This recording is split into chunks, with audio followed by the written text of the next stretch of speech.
Alors bien sûr, le Moulin Rouge est un bel endroit pour parler de la joie de vivre.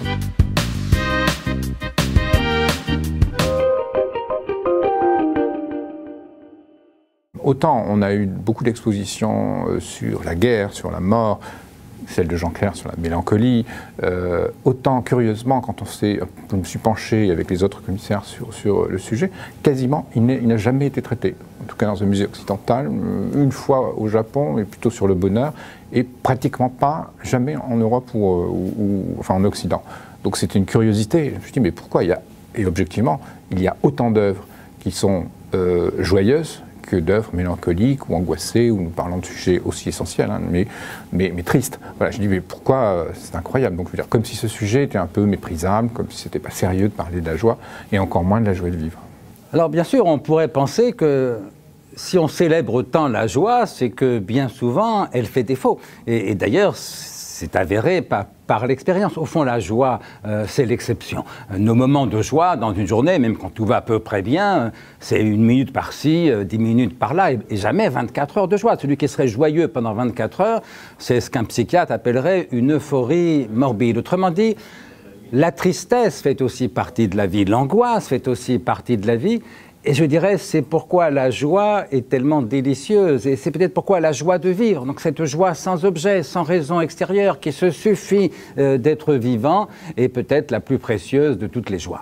Et il nous est apparu un certain nombre de thèmes, donc la question de la lumière, du soleil, la question de petits bonheurs simples, comme le jeu ou la partie de campagne, évidemment des sources plus profondes de joie, qui sont les liens entre les êtres, ce que les Grecs appelaient la philia, donc évidemment l'amitié, la famille, après des formes plus démonstratives, les fêtes, etc., etc., le corps, évidemment, toutes les sources de joie que peut donner le corps.